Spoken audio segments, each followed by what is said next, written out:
secretos demais.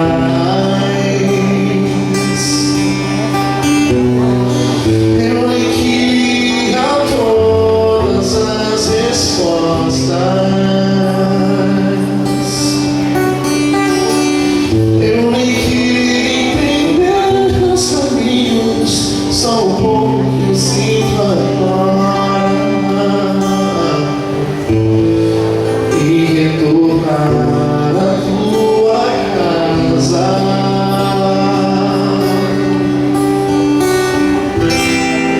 pra esconder debaixo das tuas asas. Mais nada, mais nada, nada, nada, nada mais.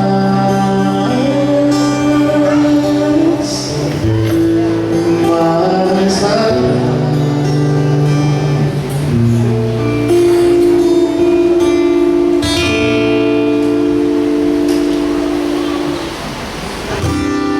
Será que a lei quebrada foi na cruz? Ou anulada foi bem teu valor? Mas como explicar que sua palavra é uma? Como compreender que o autor de toda a vida separa o santo dia? Eu sou criatura, Deus é criador. E cria e restaura é o Senhor. Sábado perfeito, Ele obedeço. Gravado na terra para mim, eu nem consigo lembrar de o santo dia e da criação. Monumento da graça do meu coração. Será que o que eu creio é mera teoria, ideias distorcidas? Mas impossível é negar o que a palavra afirma, a força que me inspira. Eu sou criatura, Deus é criador. E cria e restaura, Senhor. Sábado perfeito, Ele obedeço. Gravado na pedra para que eu nem consigo lembrar.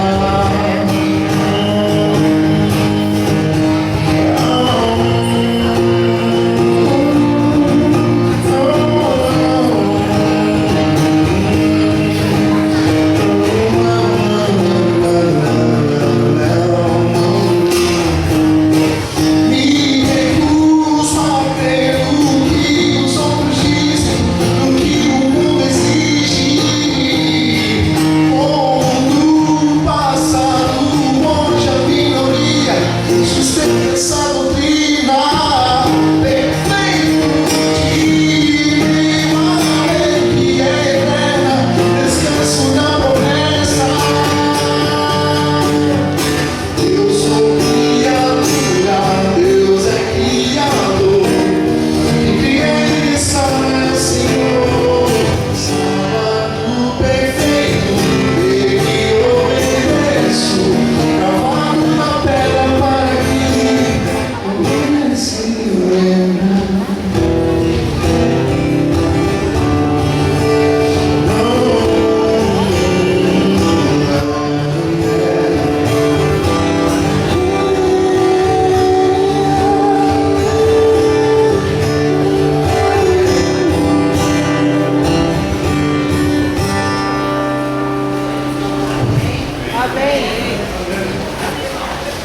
Boa noite. Você aí que se diz cristão, você tem coragem? O que você seria capaz de fazer para levar uma pessoa para Jesus? Jesus morreu por você, mas você jamais vai morrer por ele, porque você é um covarde. Você não pode nada para salvar nem a sua família. Imagina, o que você ia fazer por um criminoso, um assassino confesso, condenado à cadeira elétrica? Tragam-me.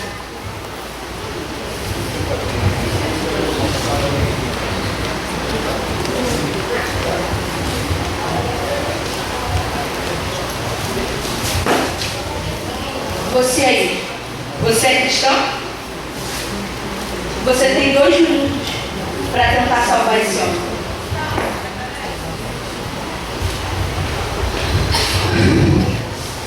Olha, meu amigo, meu nome é Ana Paula.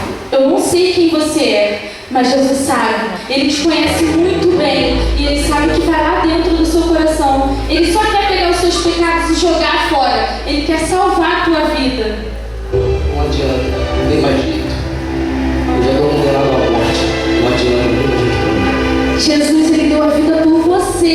Ele veio até esse mundo para te dar a vida. Ele te ama. Você só precisa aceitar Jesus. Só isso que você precisa, aceitar Jesus Cristo como seu intercessor. Você só precisa aceitar Jesus. Você aceita Ele?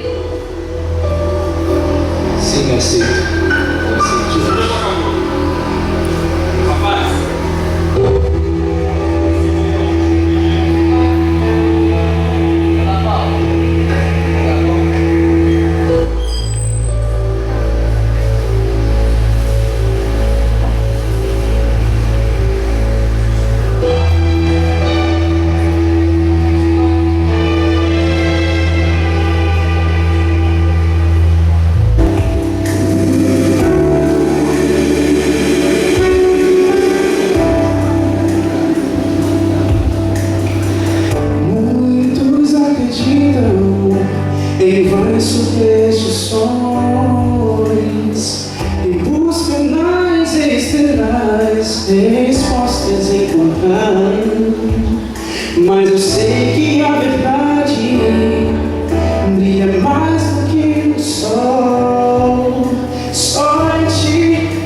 Santo, santo és tu, Senhor nosso Deus. Que alegria sentimos neste momento, porque estamos em tua santa casa, no teu santo dia. A tua presença já é uma realidade em nosso meio. E nós te louvamos porque muitos pedidos que foram feitos ao longo desta semana já foram atendidos para a tua honra e a tua glória. Alguns outros pedidos, ó Pai, temos a plena certeza de que o Senhor já está providenciando a bênção.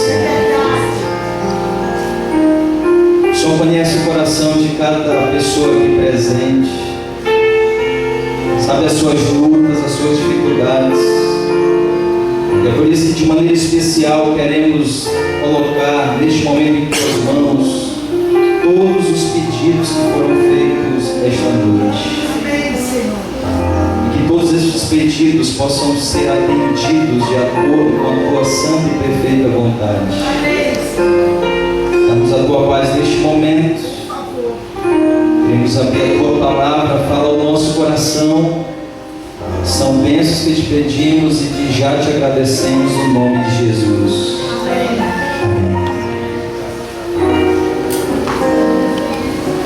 Mas eu gostaria de convidar você a abrir sua Bíblia no livro de Neemias.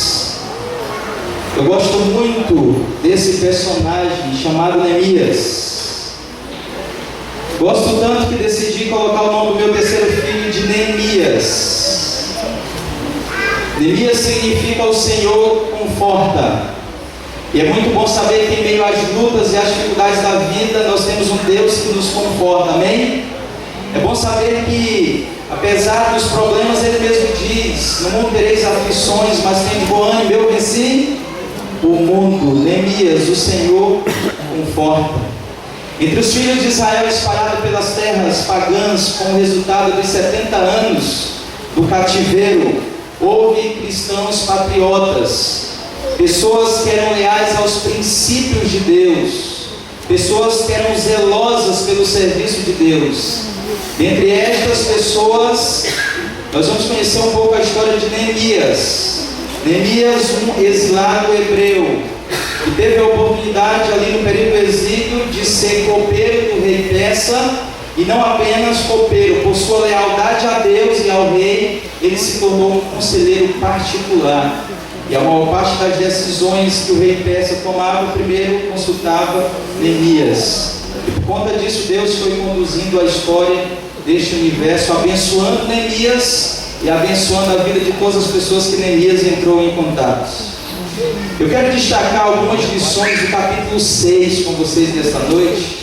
Mas para nós entendermos o capítulo 6, nós temos que começar a partir do capítulo 1. Tudo começou provavelmente no final de novembro, início de dezembro do ano de 444 a.C. E a partir do capítulo 1, verso 1 diz o seguinte, acompanhem comigo. Todos encontraram, amém? Amém. Quem ainda não encontrou, diga misericórdia.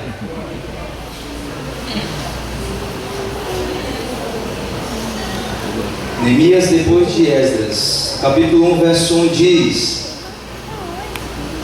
as palavras de Neemias, filho de Acalias, no mês de Quisleu, no ano 20º, estando eu na cidade de Suzã, veio Hanani, um de meus irmãos, com alguns de Judá. Então lhes perguntei pelos judeus que escaparam e que não foram levados para o exílio e acerca de Jerusalém. Disseram-me, verso 3, os restantes que não foram levados para o exílio e se acham lá na província, estão em grande miséria e desprezo. Os muros de Jerusalém estão derribados e as suas portas queimadas. Todos os anos, quando você recebe a visita de um familiar, naturalmente essa pergunta você costuma fazer: como estão os nossos familiares? Principalmente quando é alguém da sua família que mora em outro estado, quem sabe em outro país. Você costuma perguntar como ele se encontra e como estão os seus familiares.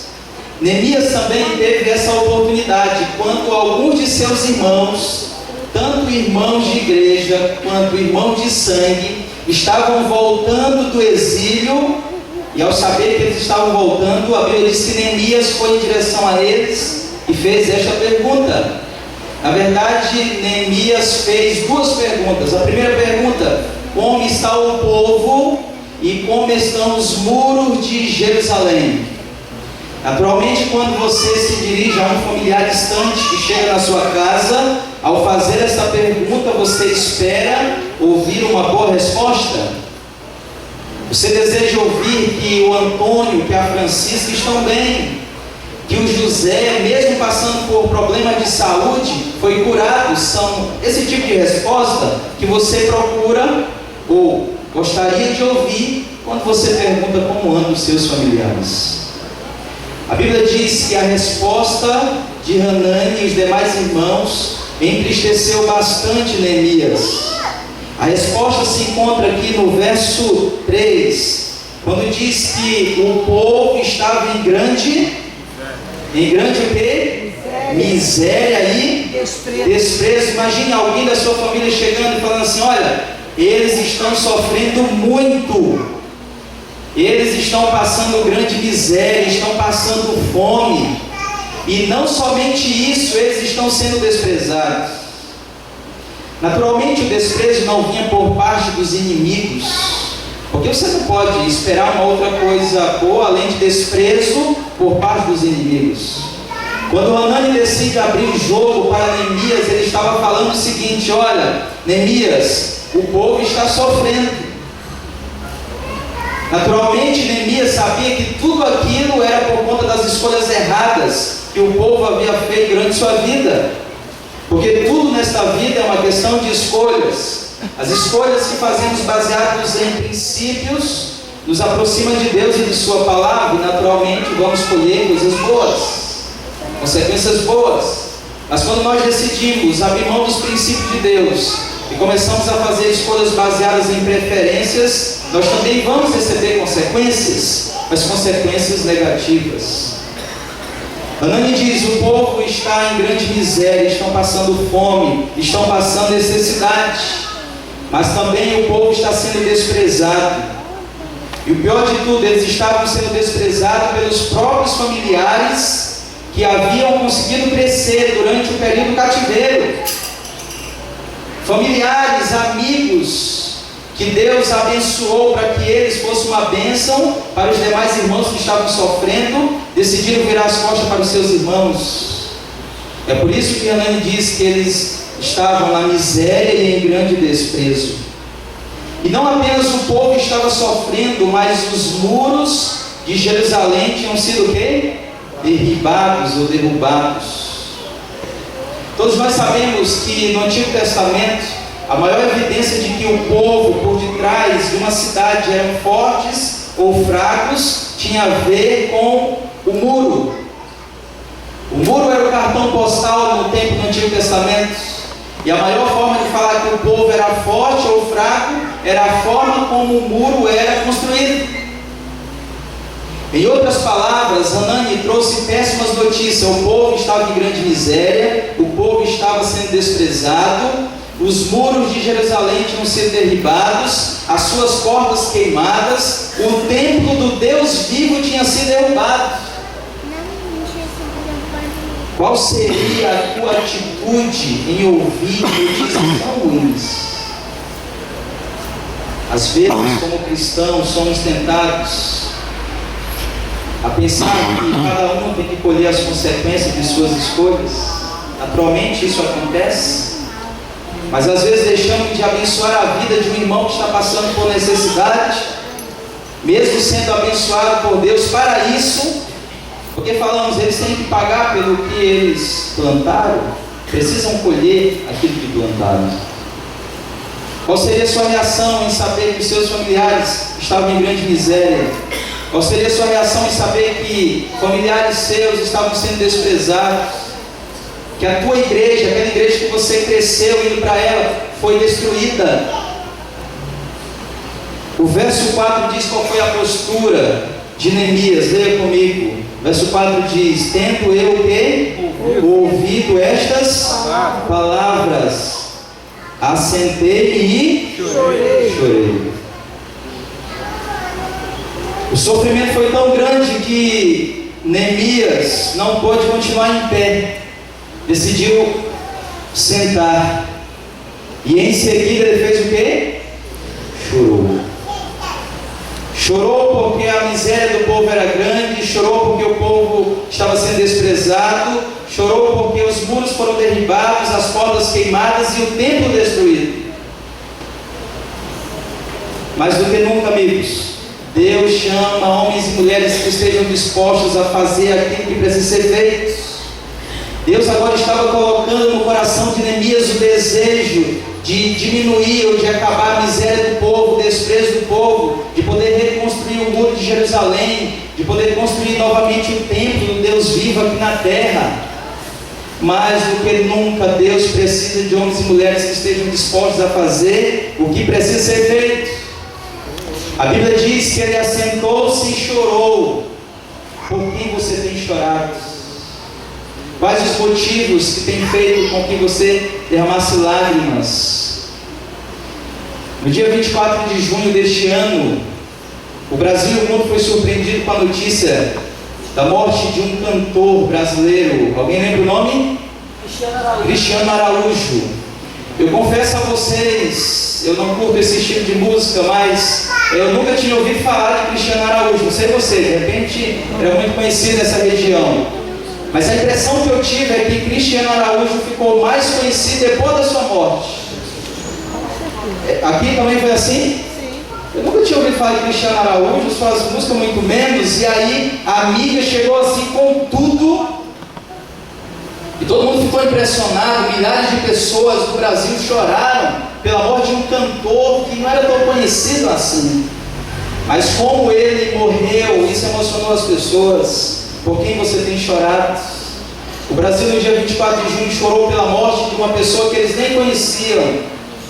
Mas isso é natural do ser humano, porque a gente nunca vai se acostumar com a morte. E se tratando de alguém que era famoso em alguns lugares, talvez isso motivou o choro generalizado.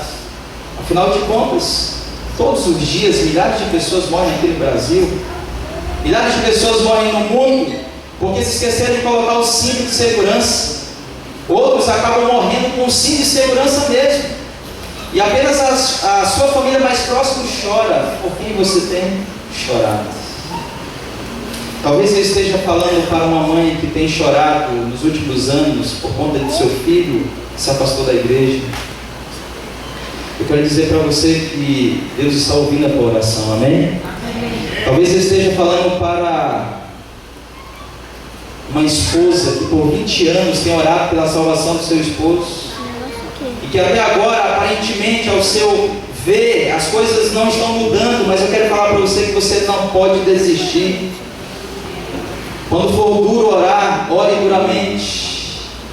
Precisamos aprender a confiar em Deus. Lembra da mensagem de ontem? Precisamos andar na contramão do mundo, mas também precisamos aprender a confiar em Deus, em sua palavra. Quando nós aprendemos a confiar em Deus e em sua palavra, nós começamos a andar pela fé e perceber que algumas coisas acontecem em nossa vida porque Deus deseja fazer de nós pessoas melhores. Mais do que nunca, Deus precisa de homens e mulheres que desejam fazer o que deve ser feito. E aqui no período do exílio, Deus levanta Neemias. Mas o verso 4 diz que ele não ficou apenas chorando. Existem pessoas que apenas choram, sentam, se ajoelham, vão para a cama, choram e nada mais do que isso. A Bíblia diz que a atitude dele é digna de ser feita e seguida por cada um de nós. Ele ficou triste com a notícia, sentou-se, chorou e lamentou por alguns dias. E por muitos dias, diz a palavra de Deus, ele orou perante o Deus dos céus. Chorar faz bem à alma. Só que mais importante do que o choro é você ligar com o Criador do Universo. Amém? Se existe um dos princípios que pautou a vida de Neemias, foi a oração. Durante todo o capítulo, durante todo o livro, você percebe Neemias sempre buscando a presença de Deus. Porque Neemias entendia muito bem que só poderia ajudar a outras pessoas se primeiro ele aceitasse ser ajudado por Deus. Ele só poderia minimizar o sofrimento das pessoas se ele mesmo tivesse passado tempo na presença de Deus. E o texto diz que ele chorou e orou e lamentou por alguns dias. O lamento de Neemias não foi assim: Senhor, por que o Senhor permitiu isso? Por que o povo tem que sofrer grande miséria e desprezo? Por que os muros de Jerusalém foram derribados? Por que as portas foram queimadas? As aparentes dificuldades não fizeram Neemias cruzar os braços. E aqui existe uma lição muito importante. As aparentes dificuldades da vida não podem nos fazer cruzar os braços, mas assim como Neemias, buscar solução para os problemas. E ele não poderia buscar solução em homens, decidiu falar com Deus, entrou na presença de Deus, orou. Estar na presença de Deus é muito bom, traz alívio à nossa vida e na vida das pessoas que nós entramos em contato. Os versos seguintes diz que ele lamentou ao Senhor por ver tantos sofrimentos. Em outras palavras, ele diz assim: Senhor, o que eu posso fazer? Às vezes oramos, olha, alguém está sofrendo, Senhor, manda alguém ajudar essa pessoa, não é assim? E aí Deus nos abençoou justamente para a gente poder abençoar a vida dessas pessoas. E aí oramos de forma errada: Senhor, manda alguém. Deus está falando assim: esse alguém é você. O lamento de Neemias não é para que Deus enviasse outras pessoas. Neemias entendeu que ele era a pessoa certa, no momento certo, para libertar o povo da miséria e do desprezo. Amém? Senhor, o que eu posso fazer para o povo? O que eu posso fazer por Jerusalém? A tua casa, a casa de oração tem que ser erigida novamente, tem que ser construída. E o que eu posso fazer para mudar isso? Temos que aprender com Neemias, em vez de orar para que Deus mande outras pessoas. Ore para Deus nessa noite e diga: Senhor, o que eu posso fazer para que pessoas sejam salvas? O que eu posso fazer para que a tua casa, a tua igreja possa ficar mais bonita, mais atraente? O que eu preciso fazer para ajudar os meus amigos que estão na miséria e no desprezo? Por 4 meses, diz Ellen White, Neemias só orou ao Deus do céu. Durante 4 meses. E durante esse período, Deus foi colocando cada vez mais no coração de Neemias os seus propósitos, os seus santos propósitos.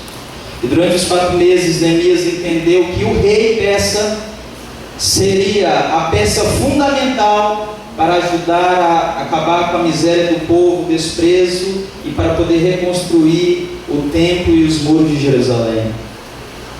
E no capítulo 2, a partir do verso 2, diz assim: o rei me disse: por que está triste o teu rosto?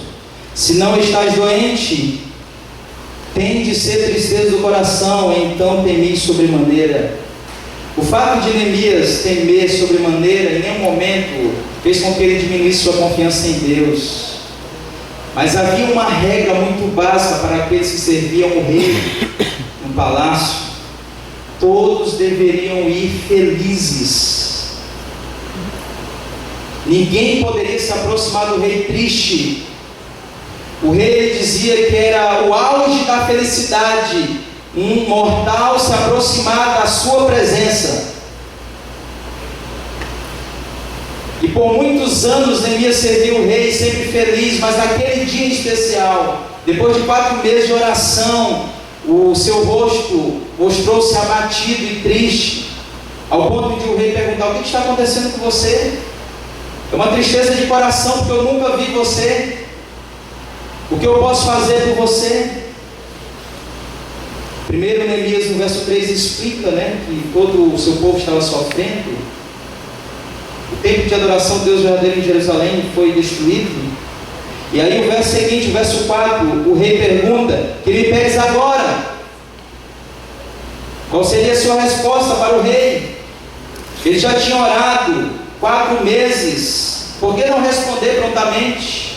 Mas o final do verso 4 diz que ao ser perguntado, o que ele fez? Então orei ao Deus dos... Uma grande característica de Neemias: orou ao Deus do... Antes de qualquer escolha, antes de qualquer decisão. Precisamos aprender a orar, pedir sabedoria ao Deus dos céus, amém? Depois que ele orou ali, em poucos segundos, ele apresentou a proposta: eu preciso que o Senhor me dê férias, mas essas férias é para mim trabalhar em prol da casa de Deus, para mim poder aliviar o fardo dos meus irmãos. O rei falou: então tá bom, vou te conceder férias. Neemias, depois de tanto orar a Deus, e Deus ter revelado que o rei seria uma peça fundamental para a solução do problema, ele falou assim: tem mais, rei, eu quero que o Senhor envie alguns homens comigo. Você sabe que eu vou passar por alguns outros povos, a minha vida corre risco, então eu preciso que o Senhor envie soldados comigo. Está aí, soldados. Tá, mas eu preciso que agora o Senhor me dê os recursos. Neemias era muito ousado, amém? Às vezes precisamos ser ousados para receber as bênçãos de Deus. O Senhor me deu férias, o Senhor me deu soldados, agora eu preciso de recursos para poder fazer a obra. Eu preciso que o Senhor escreva a carta aí para alguns reis que são fortes financeiramente, para que eles me arranjem todo o material que eu usei. E a Bíblia diz que tudo que Neemias pediu, o rei lhe concedeu, porque a boa mão do Senhor estava presente na vida de Neemias. Amém? Essa é uma expressão que você ouve muito no livro de Neemias: a boa mão do Senhor estava comigo. É a boa mão do Senhor que está à nossa disposição nesta noite, amém? Para ajudar-nos a vencer os problemas da vida, para que, uma vez sendo abençoados, sejamos bênçãos na vida de outras pessoas. E agora eu gostaria que você virasse algumas folhas, e essa será apenas a introdução, amém? É brincadeira. Mas nós vamos para o capítulo 6 agora, e agora nós vamos extrair algumas lições deste capítulo. Era apenas a introdução, mas fique tranquilo, nós não vamos fazer igual na Índia, né, que é 3 horas estudando a palavra de Deus. Amanhã nós vamos ter um culto muitíssimo abençoado, nós precisamos descansar, mas eu gostaria que você ainda lesse comigo alguns poucos versos do capítulo 6.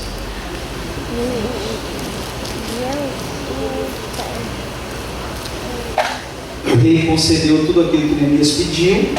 Ele começou a reedificar os muros de Jerusalém.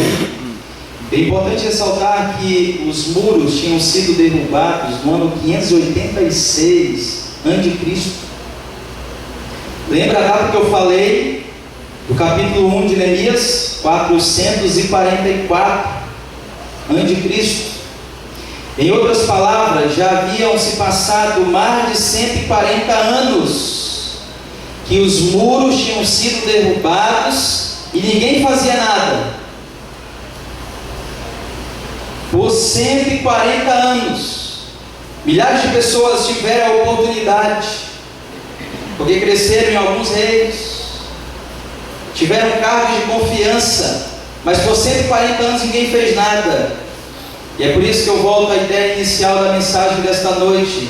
Deus precisa de homens e mulheres que desejam fazer o que precisa ser feito, amém? Amém. No capítulo 6, o verso 1 começa a falar um pouquinho sobre Sambalate, Tobias, Gesem e os demais inimigos. Tendo ouvido Sambalate, Tobias, Gesem, o Arábio e o resto dos nossos inimigos, que eu tinha edificado o muro, e que nele já não havia brecha nenhuma, ainda que até este tempo não tinha posto as portas nos portais. Verso 2: Sambalate e Gesem mandaram dizer-me: venha, encontremos-nos nas aldeias, no vale de Ono, porém tentavam fazer-me mal. Primeira lição que eu gostaria de destacar no capítulo 6 para nós nesta noite: para Deus temos que dar sempre o nosso melhor. Neemias saiu de Suzã com o objetivo: restaurar todo o muro de Jerusalém, todo.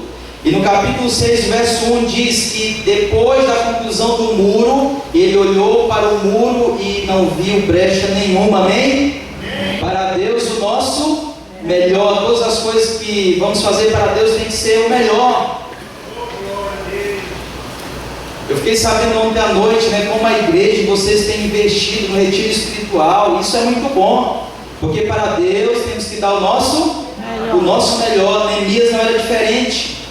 Ele fez questão de participar da reconstrução dos muros e de observar se não havia falhas.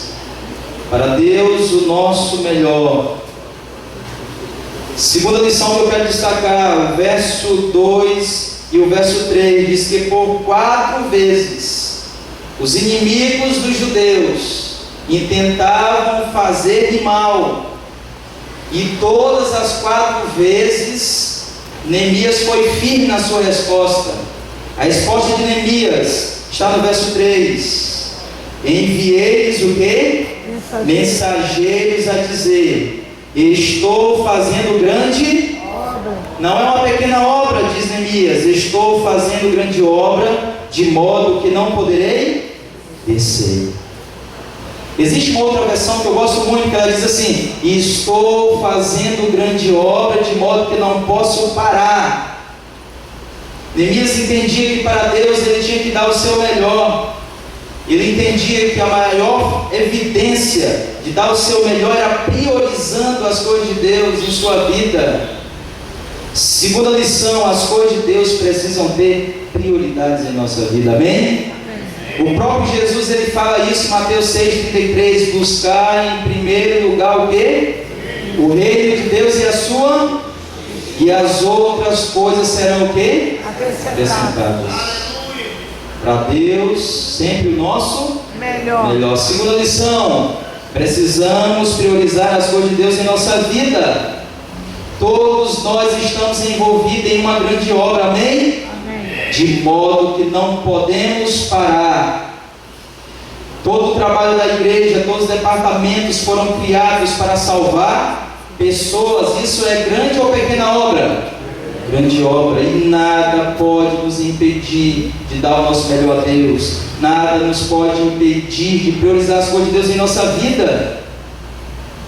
Por 4 vezes o inimigo intentou o mal contra Neemias. E se intentava contra Neemias, o representante de Deus intentava contra Deus também. Mas Neemias entendeu desde muito cedo que para Deus o nosso melhor, que as coisas de Deus precisam ser prioridades em nossa vida. E a terceira lição tem a ver com o verso 3 e o verso 4. O inimigo fará de tudo para atrapalhar a obra. Embora Sanbalat, Tobias e os seus aliados não ousavam fazer guerra aberta aos judeus, mas o objetivo deles é que as portas continuassem queimadas, que os muros não fossem totalmente reconstruídos, porque se eles não preocupassem com o cartão postal, naturalmente os inimigos poderiam entrar quando quisessem ali em Jerusalém. Mas Neemias entendia isso muito bem. Neemias, que o seu nome significa o Senhor consola. Ele entendia que o inimigo faria de tudo para atrapalhar a obra. Mas as aparentes dificuldades que surgiram na vida de Neemias não o fez em cruzar os braços. Deus deseja que nós aprendamos a fazer tudo para Ele, dando o nosso melhor. Deus deseja que nós aprendamos a priorizar as coisas de Deus em nossa vida. Afinal de contas, estamos aqui no mundo só de passagem, porque a nossa redenção se aproxima em Cristo Jesus. Mas o que o inimigo puder fazer para travar a obra, para atrapalhar a obra, ele fará. Mas a Bíblia diz que seriam derrotados. Aleluia. Porque Cristo já nos garantiu a vitória lá na cruz do Calvário. Amém. O inimigo fará de tudo para atrapalhar a obra. Chegou alguns momentos em que os inimigos fizeram uma carta. E essa carta, ela tinha muitas mentiras. Uma delas é: Neemias está fortalecendo o seu reino para se voltar contra o rei persa. E alguns amigos de Neemias, alguns soldados ficaram preocupados. Mas o verso 9 diz assim, porque todos eles procuravam atemorizar-nos, dizendo: as suas mãos largarão a obra, vocês não vão conseguir. Você conhece gente assim? Dá muito trabalho, a obra é grande, o fardo é pesado, vocês não vão conseguir. Só que a resposta de Neemias, final do verso 9: agora, pois, ó Deus, fortalece as minhas mãos. Amém? Fortalece as minhas mãos. Querido jovem, querido amigo aqui presente, quando surgirem os obstáculos da vida, e quando você tentar de todas as formas e perceber que não vai conseguir, lembre-se, é Deus que fortalece as nossas mãos.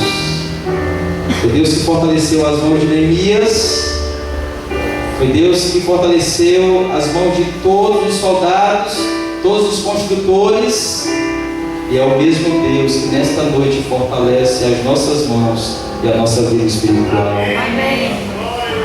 A imagem diz: se tivesse Neemias seguido esses conselhos traiçoeiros, estaria sacrificando a sua fé em Deus.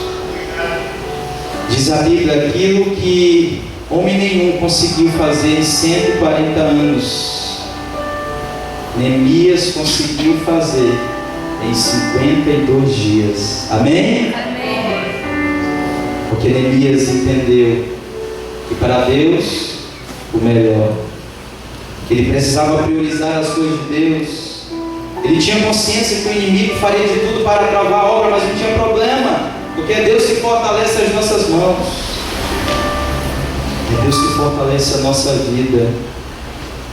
Em 52 dias os muros foram reconstruídos, as portas foram colocadas, e o nome de Deus foi exaltado na vida daquelas pessoas. Amém. Neemias, ao perceber tudo aquilo, não chamou a glória para si. Capítulo 6, o verso 16, no finalzinho diz assim: reconheceram que por intervenção de quem? Do nosso Deus é que fizemos esta quinta e última lição do capítulo 6. Gratidão a Deus, porque toda obra que fazemos não vem de nós, mas é Deus fortalecendo a nossa vida para fortalecermos a vida de outras pessoas. Mais do que nunca, Deus precisa de homens e mulheres que desejem fazer o que precisa ser feito. Assim como Deus levantou lá no exílio Neemias, Deus deseja levantar nesta noite homens e mulheres desta igreja. Amém? Nós vamos ouvir uma mensagem especial. Se você desejar corresponder ao chamado de Deus para a sua vida, falar: Senhor, não sei como, não sei se você vai ter que passar 4 meses orando, não importa. Mas se você deseja falar: Senhor, eu quero fazer o que precisa ser feito, apenas me use. Se esse é o seu desejo, no momento em que você ouvir a mensagem especial, eu não vou pedir apenas que você se coloque em pé, mas se for possível, eu vou pedir para que você se levante e venha até aqui à frente, para que eu possa orar, pedindo para que Deus fortaleça as tuas mãos. Amém? Ouçamos a mensagem especial.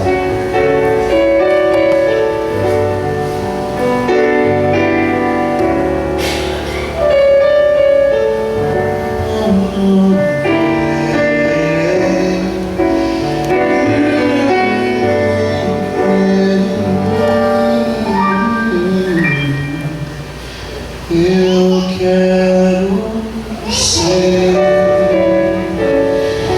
Senhor amado.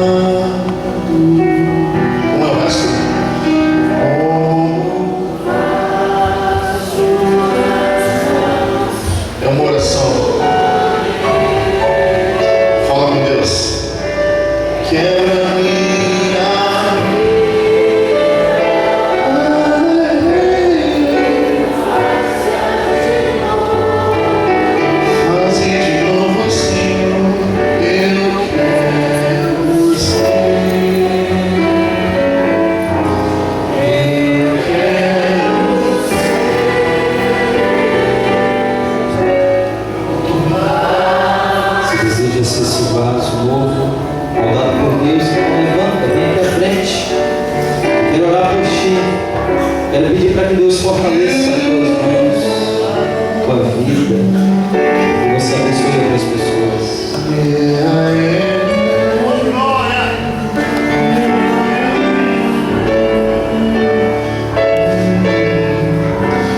Faz teu querer, Senhor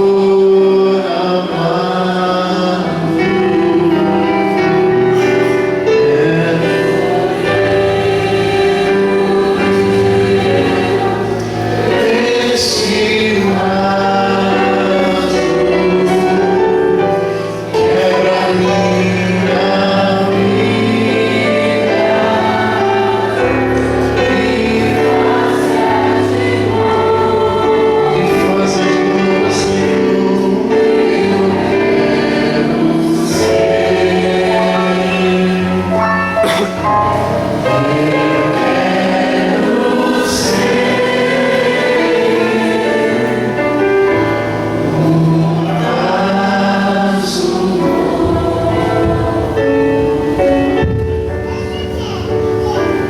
Feche seus olhos.